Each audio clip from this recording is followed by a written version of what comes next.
What it do, flight crew? FTC. Flight team stand up! Crime Reacts back at it again. It may be February, we grind them by any means necessary. We got the moment she realized she unalived her boyfriend. You guys know how we get down with these. If you're doing dirt out there, stop while you ahead. It is 2025. Unfortunately, you're going to get caught, whether it's now, next week, 5 days, 5 months, or even 3 years. Save yourself the trouble and find you something that you're passionate about, because if you get caught doing that dirt, you're going to go away for a long time, man. Everybody's going to forget about you. Your family's going to forget about you. Your friends are going to forget about you. If you're in a relationship, for both ladies and gentlemen, they're going to cheat on you. We're going to leave you for somebody else. As blunt as possibly I can sound. Dr. Insanity once again. Let's check it out. Fresh video too. I don't know. Did you just come home? I was down the street walking my dog and they shot him. This is 22-year-old Alyssa Blackburn, and she just returned home from walking her dog to find her boyfriend shot and barely alive. That's it. I don't know. I couldn't trust my kids. When deputies arrived, Alyssa would initially claim his injuries were from a violent drive-by just minutes earlier. But it wouldn't take long for them to start noticing holes in her story. She's frantic. I think she knows more than what she is saying. I said the same thing. I was like, for all we know, she smoked his ass. What deputies didn't realize at the time was that Alyssa never walked her dog. In reality, she had been right there, witnessing the entire shooting up close. As the investigation began, detectives would uncover a meticulously planned homicide and a tragic conspiracy, with Alyssa right in the middle of it. First thing got a witness saying they observed a white male run out of the house with a gun. Why are you lying to me? You understand me? Stop. Don't start lying to me. He said, I ain't gonna shoot you, I ain't gonna shoot you. And he was shooting him the whole time. And it's all over this damn female. It's all over a girl. You literally have one opportunity to talk about this, otherwise you are... Sounds like a love triangle, man.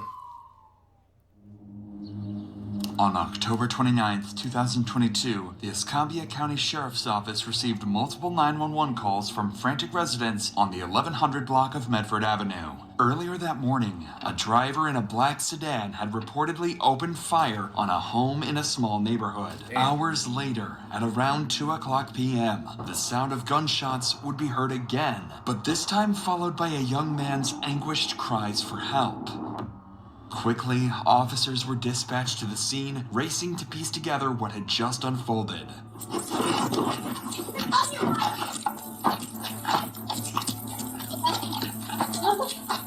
What we got? 331, we need EMS and route. Gunshot victim inside the house. Anybody else in here? No, my dog in the bathroom. Please don't go in there. I got a chest seal. Keep talking. The first deputies on the scene arrived to find 26-year-old Jessica Hagan lying on the floor in a pool of blood, barely conscious, with bullet holes scattered throughout his body. Where you shot, bud? Right here. You said you got a chest seal? Yeah.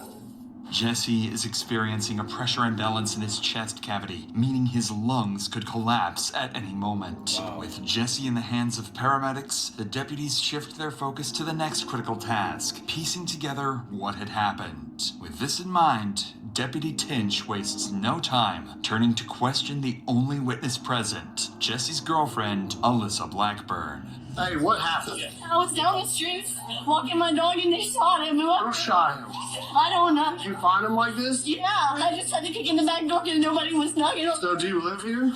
Yeah, Who is that gentleman to you? it's my boyfriend. Are you the one that called 911? No. Who called 911? Because it was a female. I called 911 because I heard the gunshot. Why are you lying to me? Bro, like, You understand me? Stop. Don't start lying to me. You understand what's standing there? I need proof. I did it. What do you Then go tell me you didn't call. yo, he on his, You he on her shot out ass. here. You realize that? We're Montclair. It's my life too. What's your last name? Blackbird. I don't think you realize that I'm risking and calling y'all for real.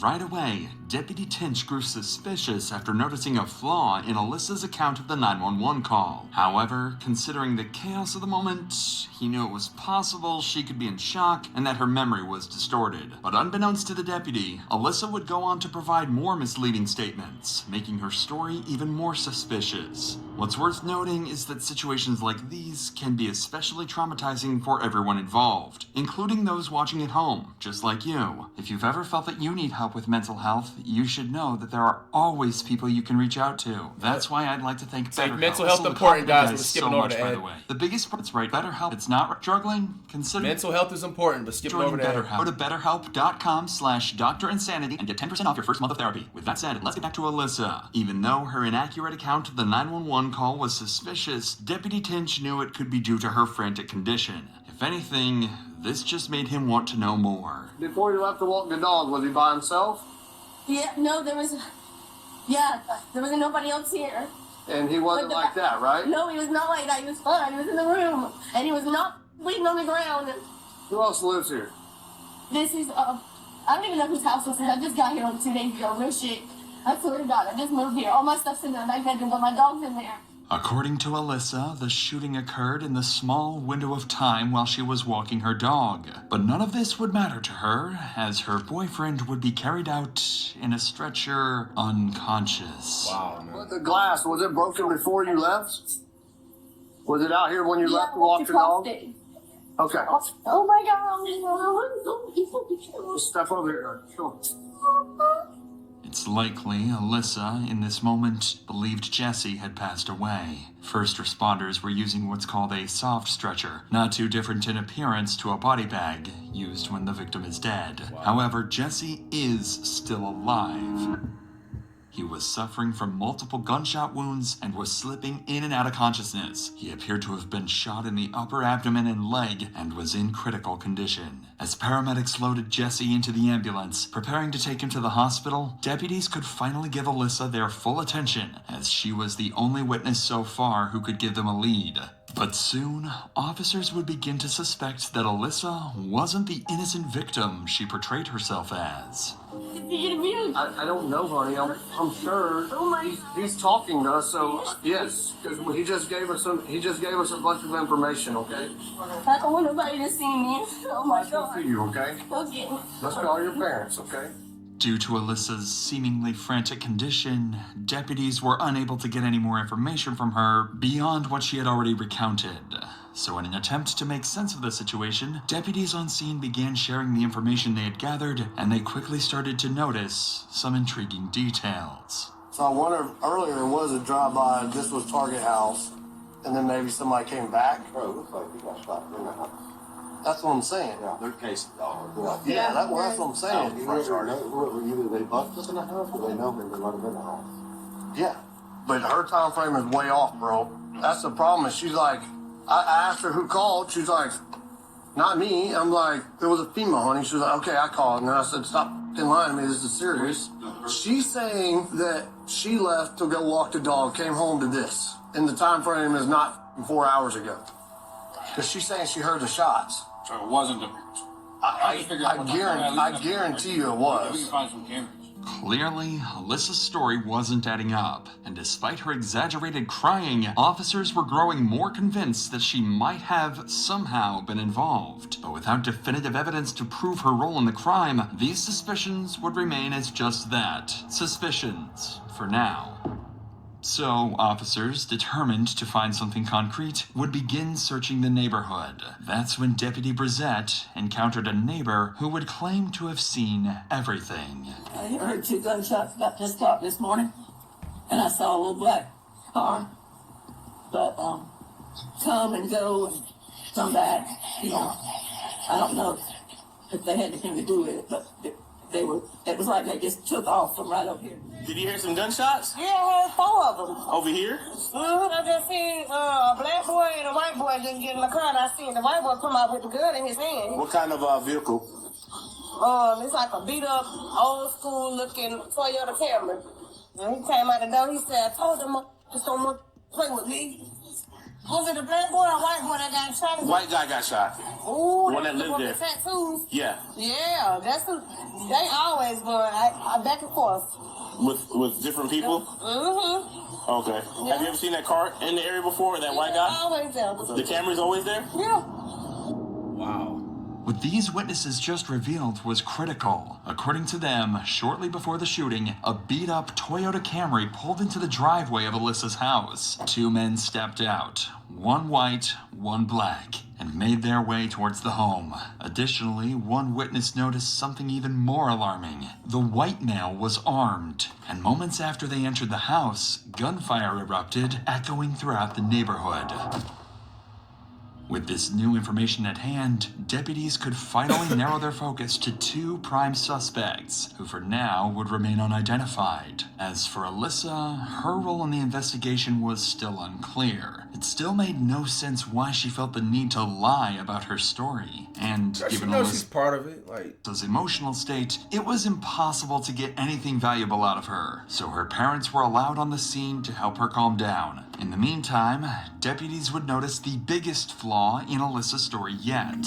She was in that fucking house. So she did it? No. Bristol got a witness saying that they observed a white male run out of the house with a gun. Oh, okay. This house is not just 2 days lived in. Hang on. Sorry. There's other people that live there. Right. So who are they? This deputy just picked up on a very important realization. The house Alyssa claimed she moved into with Jesse only 2 days ago looked well lived in, contradicting her entire story. Right then and there, yup. With this Detainer. new suspicious clue, Deputy Davidson devised a genius solution to finally determine if she was just an innocent witness or if she had a bigger role in the shooting. If I ask Alyssa and she says no, she's lying. Why would she lie? Okay, I'm just gonna go for it. Does anybody else live here with you and Jesse? I don't know who lives here and who don't, because there's people here all in and out all the time. I'm not gonna lie to you. There's a dude named, I mean, he sleeps on the couch sometimes, I guess. I don't know. Because he was like, I'm gonna let you stay here because he stayed in tip. But the way they were talking, it sounded like you just got here. So you know what I mean? Like, Bro, I'm sorry, man, but people, man, please leave the vapes alone, bro. You have a serious situation. Do you desperately need to vape right now? Like, is it that serious, dog? they have me there. Alyssa finally cracks, admitting that one of Jesse's friends was living in the house with them. Wow. This is important because he could potentially be another witness to the shooting or even a suspect. Deputy Davidson would go on to press Alyssa for more information about this friend, but to no avail. And with nothing else to go on, deputies reached a dead end in their investigation. So far, they knew that two unidentified men had carried out the shooting of Jesse and fled the scene in a black Toyota Camry. They also discovered that others had been living in the house with Alyssa and Jesse, opening up possibilities for even more witnesses and suspects. Lastly, Alyssa's account of events had proven quite unreliable due to her frantic condition. So with the on-scene investigation at its end, Jesse clinging to life in the hospital, and Alyssa the only immediate witness, the next move was clear. Take Alyssa to the police station for a formal interrogation and get to the bottom of whatever she's hiding. An hour later, Alyssa and her mom would be transported to the police station and placed inside an interrogation room while detectives gathered all the evidence from deputies. Alyssa doesn't know it yet, but this interrogation would go far worse than she could have ever imagined.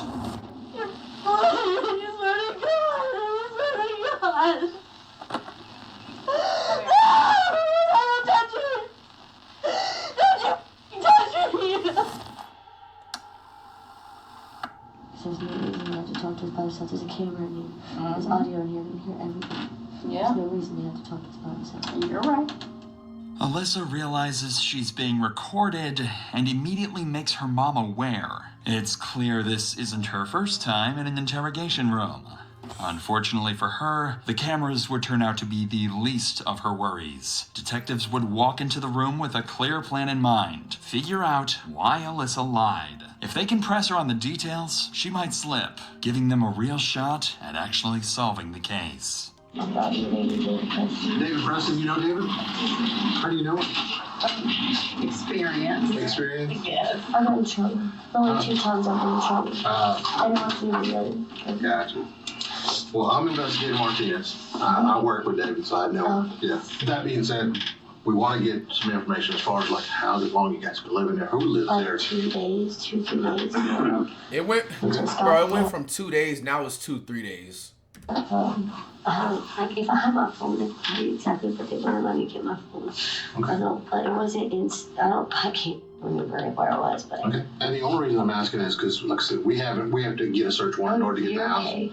So once we get into the house and we look around, if something's missing, like his cell phone, then maybe we could possibly start tracking and finding him. Okay.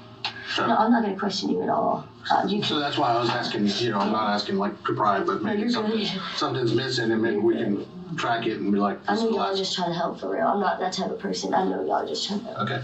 Alyssa has to be feeling the pressure at this point. She's told her version of events several times by now, and yet investigators keep asking the same questions. Perhaps that's why, after an entire afternoon of speaking to law enforcement, she finally gives them something substantial.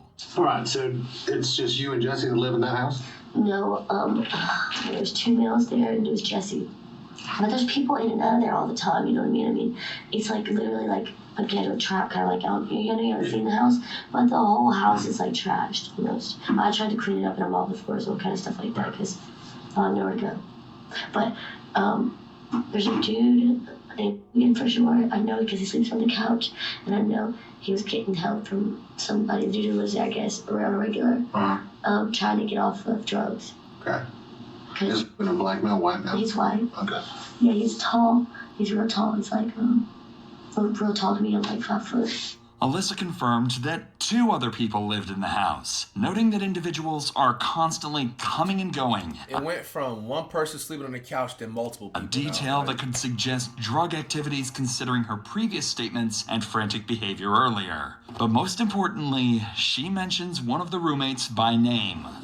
If investigators can track him and the other roommate down, they may not have to rely solely on Alyssa's version of events, as it's obvious she hasn't been telling the whole truth. So the detective continues to question Alyssa in hopes of extracting another name. Start from what did you do today? From when you got up. I woke up on the couch and he was on the couch across from me, and Jesse was sitting in his chair. It's in the living room, whatever. I called my mom and dad because I was supposed to go over there. There's voicemails, you know what I'm saying? We called him. I don't remember the exact time. You called us? I thought I was that dude that lives there. He wasn't there. She was supposed to be going to get a hotel room with a girl the night before, so he hasn't been there. Who's that? I think his name's... Okay. It starts with... Yeah, but he wasn't there at all. Alyssa doesn't realize it yet, but with the other roommate's name obtained, the investigation has already taken a sharp turn. The detective's top priority is no longer just her story. It's tracking down the roommates she previously lied about who could be key witnesses to the shooting. But before they could get to that, Alyssa and her mother would share one more major detail from the morning of the shooting. We go to my new house where we're building because we're moving into it. We just closed on it. So we go over there. She has somebody else come and get her to go through her paperwork for work and stuff like that because we're moving. And then I don't know who it was. It doesn't end up working out. Yeah, I don't know. FedEx and stuff like that. And then I got... Did this person come pick you up? Did you call them to come pick you up, or they just showed up? It's a friend.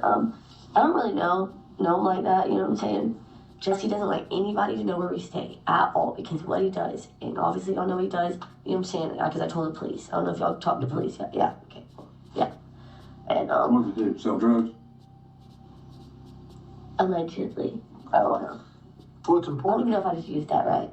Yeah, he sells drugs. He sells drugs. And what kind of car did this person pick you up? A black car. Yeah, I don't know what kind of car It was just black. It's an older vehicle that doesn't even have the emblems on it. Did you see it? I didn't pay Yeah, it was black. It was Looked black. like it was spray painted. I don't Yeah, maybe. I don't know. It was. I know it was black, though. I Like didn't old Toyota or something like that. It was definitely a small sedan. What's the sedan? It's his car, correct? Yeah. Yes, baby. Well, that's I think it's 4-door.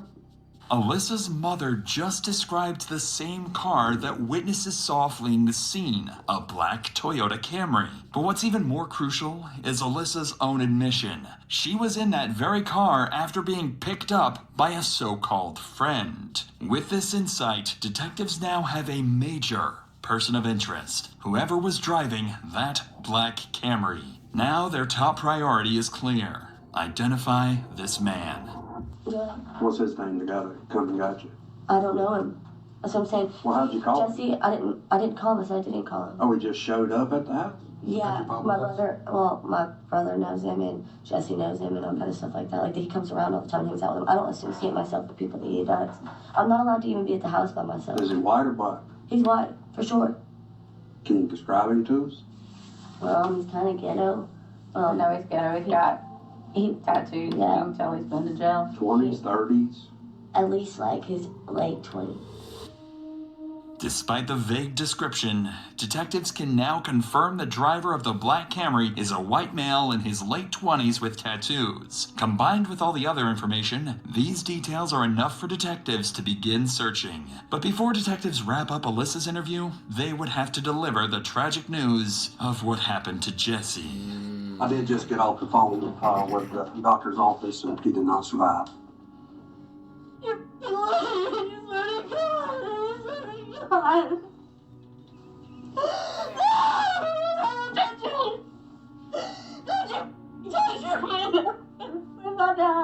Why, doctor? Not here. We can't leave. Not again.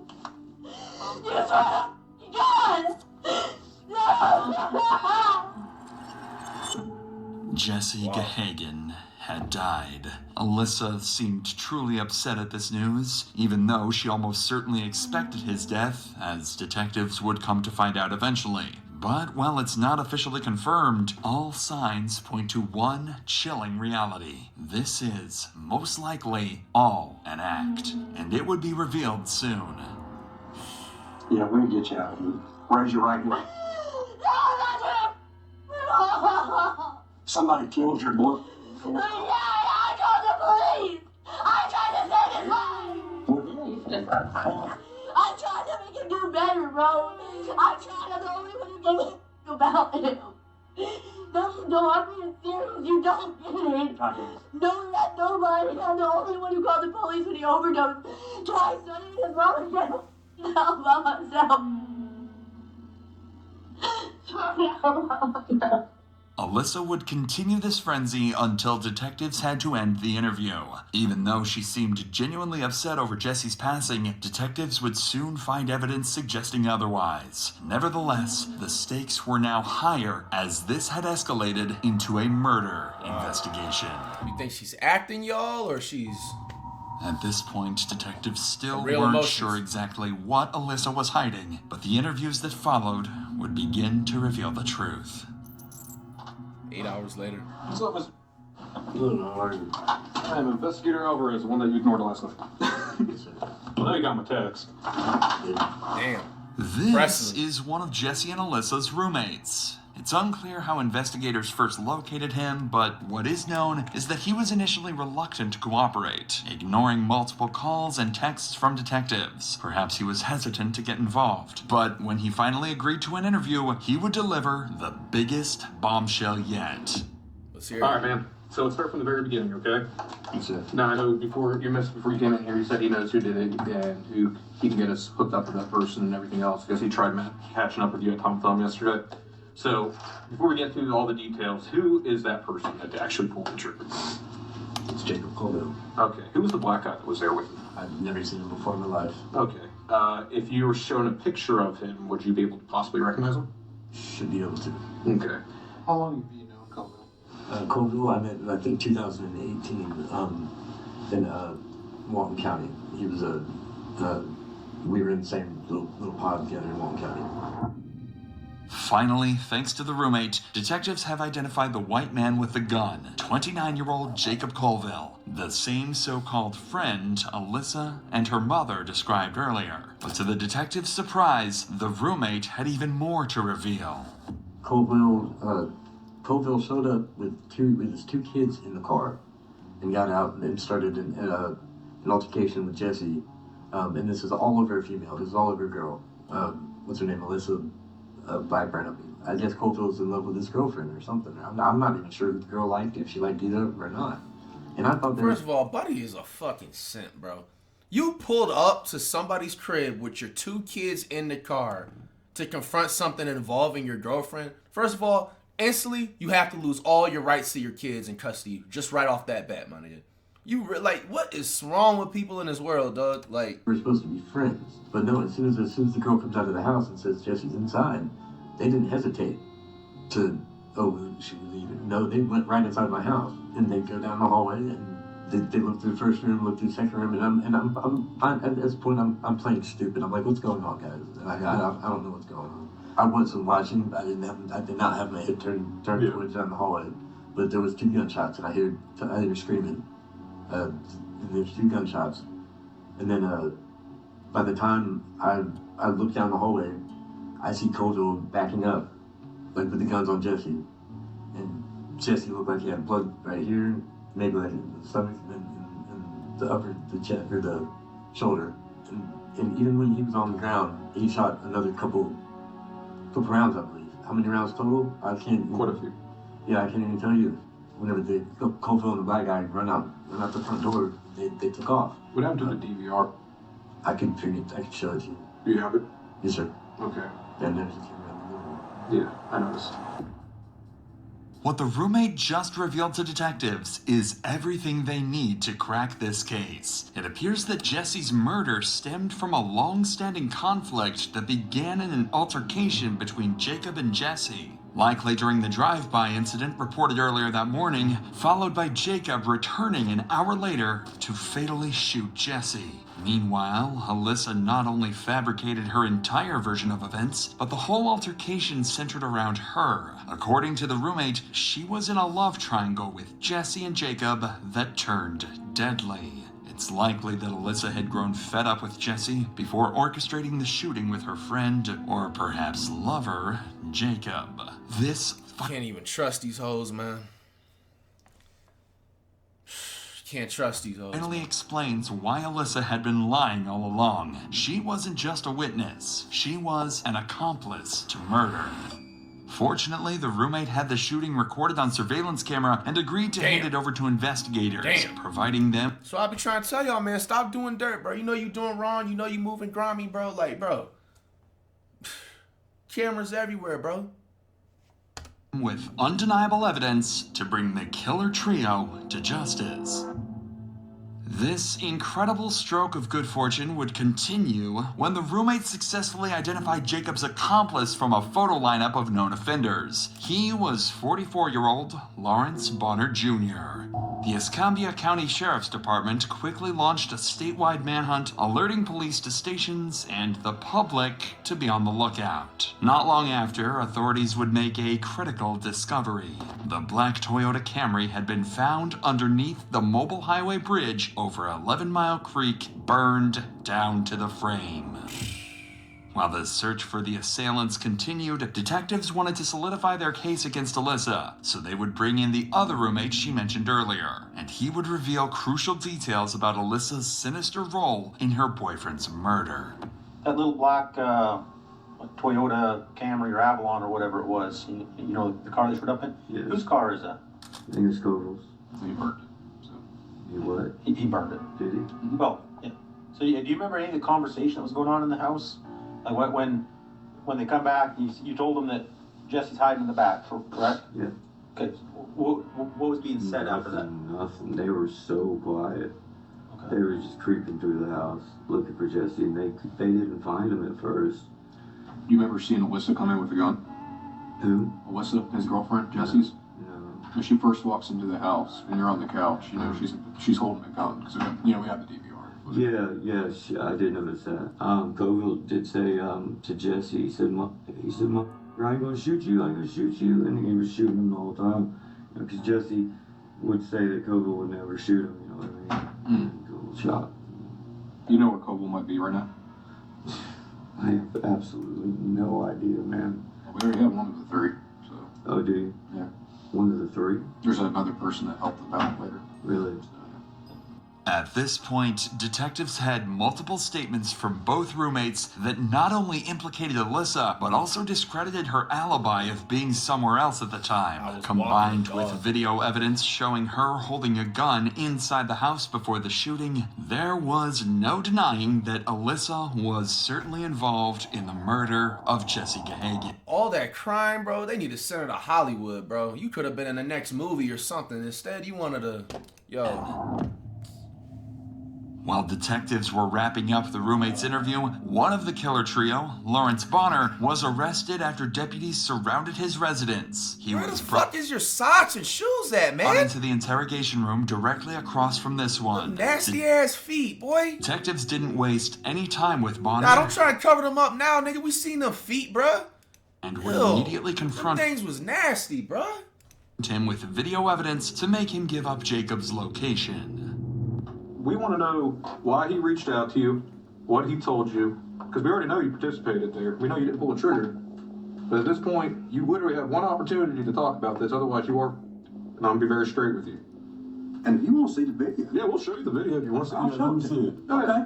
You text They just asked if I wanted. Perfect. How is this going to help me, though, man? Why? Because you didn't pull the trigger. I mean, I see your face in there. But I'm still... I mean, you acting like, what the going on?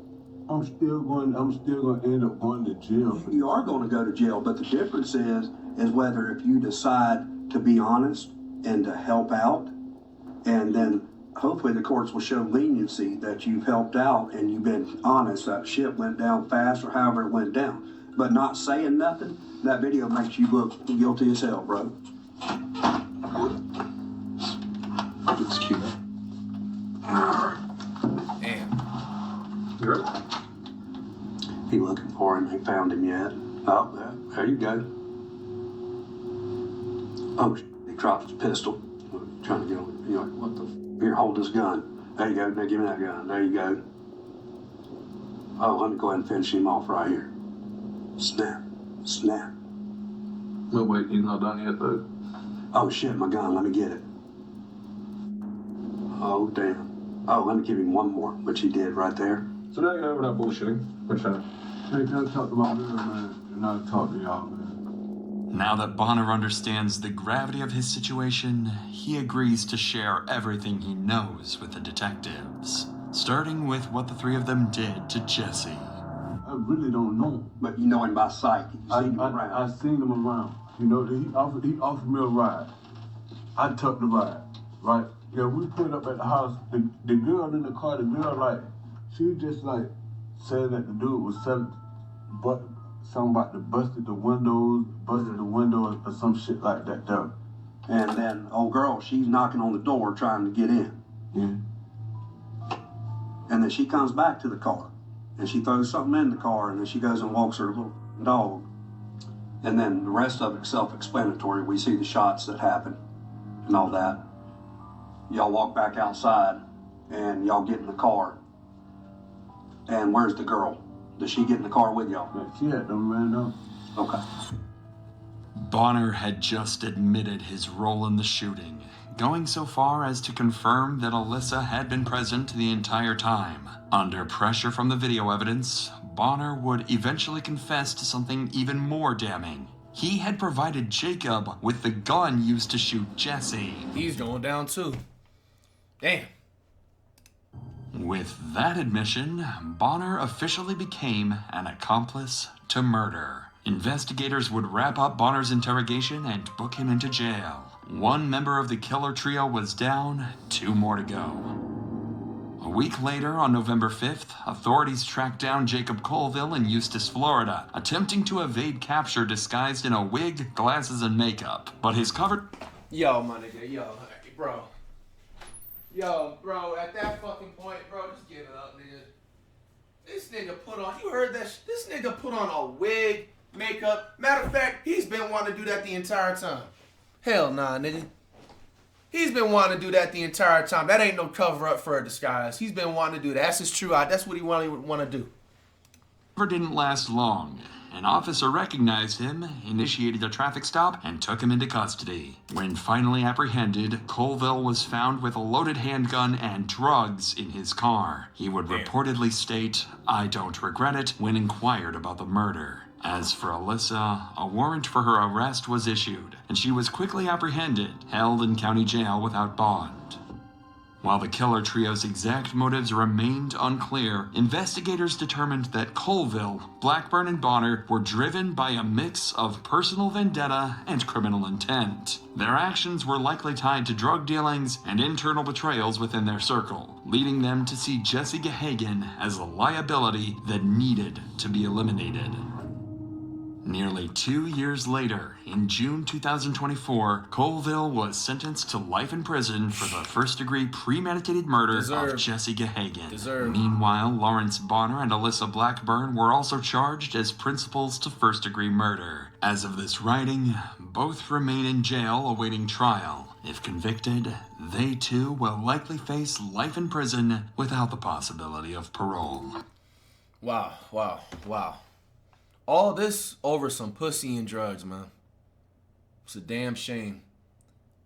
I mean, shit, they don't have the conviction yet, but comment down below, what sentencing do you guys think they deserve? I feel like the girl definitely should get damn near life because you helped out. And then on top of it, to make it worse, you were acting out, having this entire crying dramatic scene in the office. You damn near almost had me sold. I was about to damn near, you know what I'm saying? Like, yo, hold up. Am I going a little bit too hard on her or something? Nah. You know, just that of you acting out alone when you was there the whole time. You lied about walking your dog. She tried to act like, you know what I'm saying? She pulled out a dog in the beginning of the video like she just got done walking when you was just there the whole time. And it's just like, this dude right here, this Lawrence dude, this nigga is an idiot, bro. Like, how are you gonna go with your homie on a drill and provide him the weapon all because he wants this damn girl or it's involving some love triangle? This shouldn't have had nothing to do with you, bro. The sad part is, in my guess, I think his damn, the Corvell dude or whatever, the dude that got sentenced to life, he probably offered this Lawrence dude probably some damn drugs and had him sold. Like, hey, bro, like, I'll give you, you know what I'm saying, a couple things of some heroin and some meth maybe, you know what I'm saying, or maybe some pills, and you can just, you know, provide me with this and that, and you just be on the side of me. And to make it worse, bro, this Corvell dude brought his kids with him to this entire thing, bro. You know what I'm saying? All three of y'all burn in hell, bro. Unbelievable, bro. Unfucking believable.